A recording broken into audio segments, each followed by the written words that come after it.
आस्था या आस्तिकता क्या है? एक दार्शनिक विवेचना। मनुष्य का जीवन प्रश्नों से भरा हुआ है। मैं कौन हूँ? ये संसार क्यों है?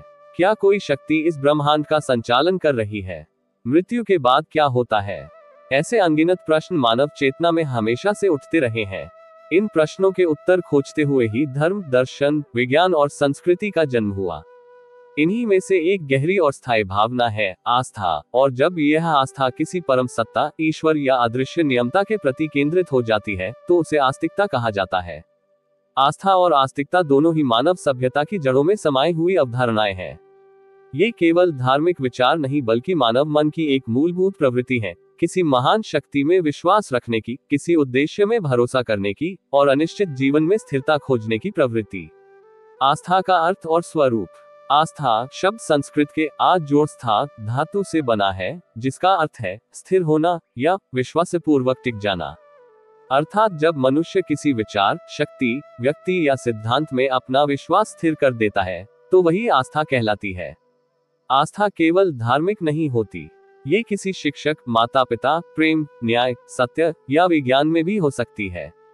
उदाहरण के लिए किसी वैज्ञानिक को अपने सिद्धांत पर उतनी ही आस्था होती है जितनी किसी भक्त को अपने देवता पर। इस दृष्टि से आस्था का मूल तत्व है विश्वास, वह विश्वास जो प्रमाणों से अधिक अनुभूति पर आधारित होता है। आस्था मनुष्य को दिशा और उद्देश्य देती है। जीवन की अनिश्चितताओं में यह मन का सहारा बनती है।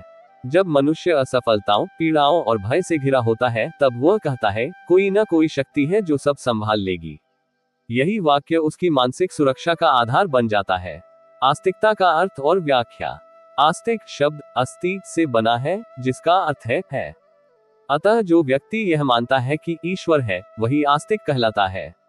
इसके विपरीत जो कहे ईश्वर नहीं है वह नास्तिक कहलाता है। भारतीय दर्शन में आस्तिकता की परिभाषा केवल ईश्वर स्वीकृति तक सीमित नहीं है। वहां आस्तिकता का अर्थ है वेदों के प्रमाण को स्वीकार करना। इस दृष्टि से न्याय, वैशेषिक, सांख्य, योग, मीमांसा और वेदांत ये 6 दर्शन आस्तिक कहे गए, जबकि चारवाक, जैन और बौद्ध दर्शन नास्तिक माने गए क्योंकि उन्होंने वेदों को प्रमाण नहीं माना। इससे ये स्पष्ट होता है कि आस्तिकता केवल ईश्वर में विश्वास नहीं बल्कि किसी विचार प्रणाली में श्रद्धा और निष्ठा का भी नाम है।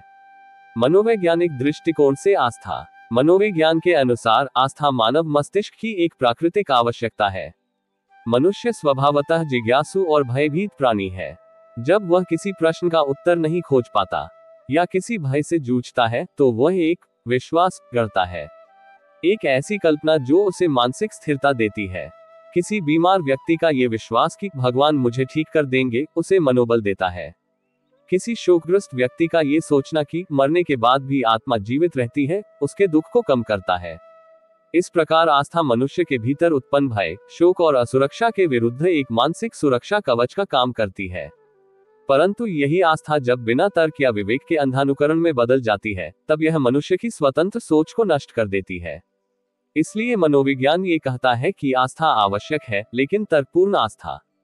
दार्शनिक विवेचना। दार्शनिक रूप से आस्तिकता उस विश्वास पर आधारित है कि संसार की हर वस्तु किसी नियामक, किसी चेतन शक्ति या किसी परम कारण द्वारा संचालित है। इस शक्ति को अलग अलग परंपराओं ने अलग अलग नाम दिए, ईश्वर, ब्रह्म, आत्मा, परम सत्ता आदि। वेदांत के अनुसार यह सृष्टि ब्रह्म का ही विस्तार है, सर्वम खल्विदम ब्रह्म। योग दर्शन कहता है कि ईश्वर एक विशिष्ट पुरुष है जो सर्वज्ञ और सर्वशक्तिमान है।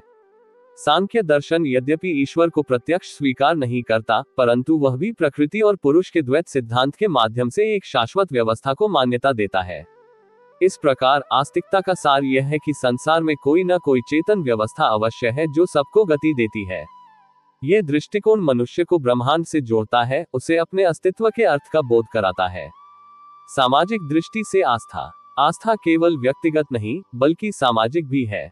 हर समाज की एक साझा आस्था होती है, कभी किसी धर्म में, कभी किसी नेता या प्रतीक में, कभी किसी राष्ट्र या मूल्य में।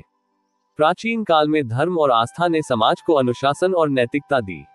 उन्होंने मनुष्य को अपराध और हिंसा से दूर रखा और सामूहिक जीवन के नियम बनाए।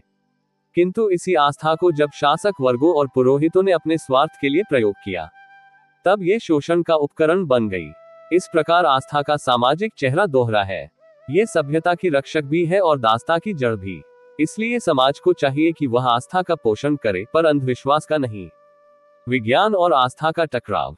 विज्ञान कहता है हर घटना का एक कारण है जिसे तर्क और प्रयोग से समझा जा सकता है। आस्था कहती है हर घटना के पीछे कोई अदृश्य शक्ति है जो मनुष्य की समझ से परे है। ये टकराव सदियों से चला आ रहा है। विज्ञान ने जब पृथ्वी को सूर्य की परिक्रमा करते हुए दिखाया तो धार्मिक आस्थाएं हिल गईं। जब डार्विन ने मानव विकास का सिद्धांत दिया तो ईश्वर निर्माण की धारणा पर प्रश्न चिन्ह लगा। फिर भी विज्ञान मनुष्य की भावनात्मक जरूरतों का उत्तर नहीं दे सकता।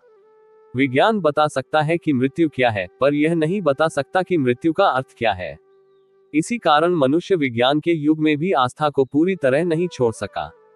आस्तिकता के लाभ। आस्तिकता के कुछ सकारात्मक पक्ष भी हैं जिन्हें नकारा नहीं जा सकता। ईश्वर या किसी सर्वोच्च शक्ति में विश्वास व्यक्ति को मानसिक स्थिरता देता है। जब मनुष्य यह मानता है कि उसके ऊपर कोई न्यायकारी सत्ता है तो वह अनुशासित रहता है। यह विश्वास उसे अपराध, हिंसा और निराशा से बचाता है। आस्तिकता जीवन में आशा का संचार करती है। कठिन परिस्थितियों में यह व्यक्ति को सहारा देती है। कई बार यह सृजन, कला और साहित्य का प्रेरक बल भी बनती है। आस्तिकता की सीमाएं। परंतु यही आस्तिकता जब विवेकहीन हो जाती है तो वह समाज के पतन का कारण बनती है। ईश्वर के नाम पर युद्ध, हिंसा, कट्टरता और भेदभाव मानव इतिहास के सबसे काले अध्याय हैं। जब मनुष्य यह मान लेता है कि सब कुछ ईश्वर की मर्जी से होता है तो वह अपने कर्म और उत्तरदायित्व से भागने लगता है। ये भाग्यवाद उसे निष्क्रिय बना देता है। आस्तिकता का दूसरा दुष्परिणाम है पाखंड। जहां व्यक्ति बाहर से श्रद्धालु दिखता है पर भीतर से स्वार्थी, भयभीत और अज्ञानी होता है। ऐसी आस्तिकता केवल समाज के ढोंग को बढ़ाती है, सत्य को नहीं। नास्तिकता और आस्तिकता का तुलनात्मक चिंतन। आस्तिकता कहती है कि जीवन का संचालन किसी परम सत्ता द्वारा होता है। नास्तिकता कहती है कि जीवन का संचालन मनुष्य के कर्म और प्रकृति के नियमों से होता है। आस्तिकता का केंद्र श्रद्धा है, नास्तिकता का केंद्र जिज्ञासा। आस्तिकता सुरक्षा देती है, नास्तिकता स्वतंत्रता।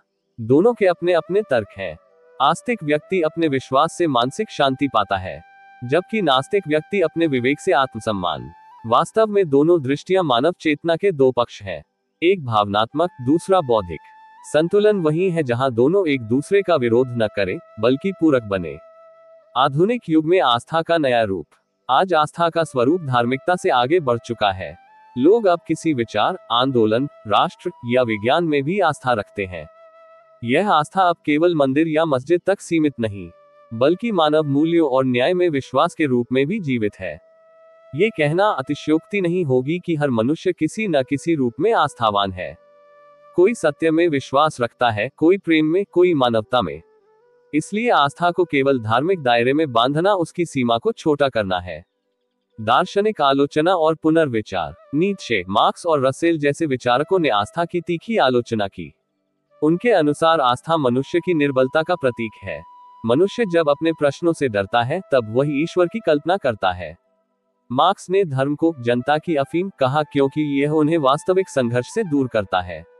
नीत्शे ने कहा ईश्वर मर चुका है, अर्थात मनुष्य को अपने मूल्य स्वयं गढ़ने चाहिए। इन आलोचनाओं का सार यही है कि आस्था तब तक उपयोगी है जब तक वह मनुष्य की स्वतंत्र सोच को बाधित न करे। जो आस्था विवेक को कुंद करे वह लाभ नहीं, अभिशाप है। आस्था, संतुलित दृष्टि। सच्ची आस्था वह है जो तर्क के साथ चलती है, जो प्रश्नों से नहीं भागती बल्कि उन्हें गहराई से समझने का प्रयास करती है। विवेकपूर्ण आस्तिक वही है जो ईश्वर पर विश्वास करता है, पर साथ ही यह भी स्वीकार करता है कि मनुष्य को अपने कर्म और जिम्मेदारी का भार स्वयं उठाना होगा। ऐसी आस्था मनुष्य को बेहतर, करुणामय और विवेकी बनाती है। यह अंधविश्वास नहीं बल्कि चेतन विश्वास है। निष्कर्ष, आस्था और आस्तिकता मानव जीवन की अनिवार्य सच्चाइयां हैं। वे केवल धर्म का विषय नहीं बल्कि मनुष्य की आत्मिक और मानसिक संरचना का हिस्सा है। परंतु जब आस्था तर्क से कट जाती है तो वह अंधकार बन जाती है, और जब तर्क में आस्था का भाव नहीं रहता तो जीवन सूखा और यांत्रिक बन जाता है। अतः संतुलन यही है, आस्था हो पर विवेकपूर्ण, विश्वास हो पर प्रश्न पूछने का साहस भी बना रहे। सच्ची आस्था वही है जो मनुष्य को भयमुक्त, स्वतंत्र और मानवीय बनाए, जो उसे किसी देवता का दास नहीं बल्कि अपने विवेक का स्वामी बनाए। लेखक विजय सिंह मीणा।